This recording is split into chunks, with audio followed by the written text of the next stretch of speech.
misleading and deceptive advertising. Now, I've talked about it many times, and certainly I've talked about Section 32 of the Property Stock and Business Agents Act here in New South Wales that refers to actually supervising what's going on within your agency, and also the guidelines, the supervision guidelines that Fair Trading have issued around that. Now, what that actually says and what it means is that requirement number 4, I'm just thinking through all the requirements there. Requirement number 4 is that you should have, or you must have, a checklist on your sales files to make sure that your advertising is being double checked and that it is accurate and in no way is misleading. Now, during the week we had a question, and this was about both for rural properties and for residential properties.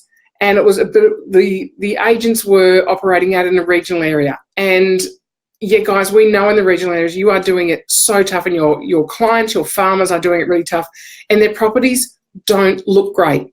There is no grass. What is there is brown. And actually putting those up, as photos is not presenting that property in its best light.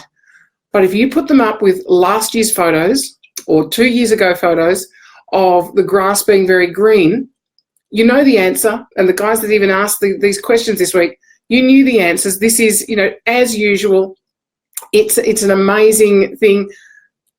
People are going to look at it. So prospective purchasers are going to look at these properties and think, oh, they've either got a water license, or they've got access into the river, or they've got a dam that might actually have some water in it, or they mightn't be in an area. So they're starting, they're making assumptions about this property without actually knowing, and they're just doing that from the photos. Therefore, the photos are misleading and deceptive.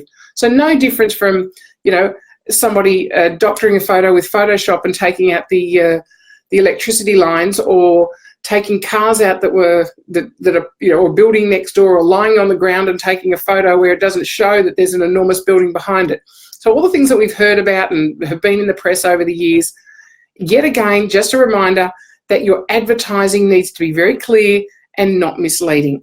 So make sure that you do have that checklist within your file, and that you are, 1, complying with the requirements of the supervision guidelines, complying with Section 32 of the Property Stock and Business Agents Act, and better yet, presenting the properties in a way that your purchasers will understand what they are actually coming to look at, what they're inquiring about, and what they are actually wishing to purchase.